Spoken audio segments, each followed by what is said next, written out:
So I've just taken delivery of my Garmin Dashcam Mini 2 and the Dongar adapter to plug it into the mirror in my Hyundai Ioniq 6. I haven't seen a video of anybody doing this yet, so I thought I would have a go and post the video on my findings, and hopefully I'll be able to fit it all right.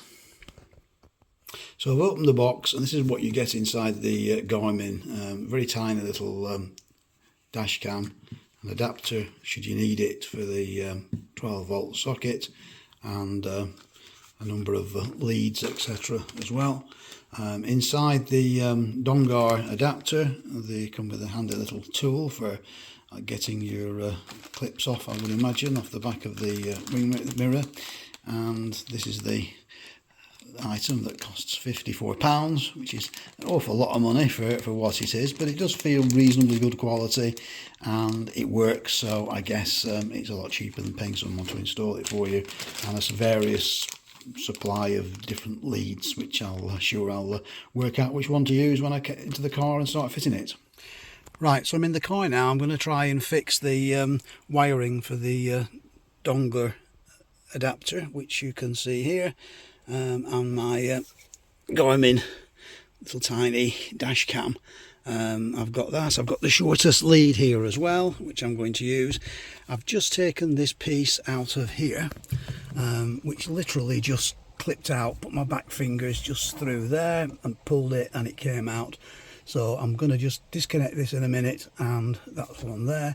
See if I can wire it in, tuck it all round here, and I'm going to mount my dash cam here. So I'll just pause it whilst I get it set up. Right, so I've taken the adapter out of here and plugged the other one into it. Take this one out first. It was quite straightforward to do. Then I've just tucked that in there. This is where the USB goes into, so I'm going to stick that in there now and wire it up to here. So I'll finish my installation of the Dongar connection and the Garmin Mini 2.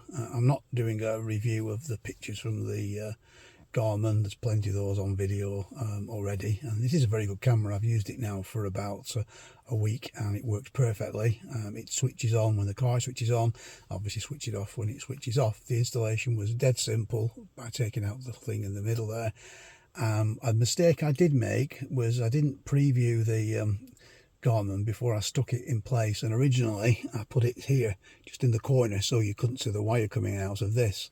But when I switched it on and checked the thing, because of this sticking out quite a bit like that with an angle, what you find is that this is so wide it cuts off half the picture, so hence I've had to move it down. That basically means that I've got a wire trailing, but what I'm going to do is I'm just going to get some black tape, I think, and just tack it just very gently up there like so you won't be able to see it. This is obviously on the passenger side as well, so when I'm sat in the driver's seat I can't see it. So hopefully you found this video useful, and it's definitely recommended. Please don't hesitate to get in touch if you have any questions. I'll do my best to answer them, and if you like the video, at least just to show that I'm doing okay. I might do another one soon on the wing mirrors, because I've had a couple of issues with those, which I want to discuss in more detail on another video, just really get some other feedback. Other than that, the car is fantastic and really enjoying it. So anyway, hope you found this video useful, and I'll catch you next time. Cheers.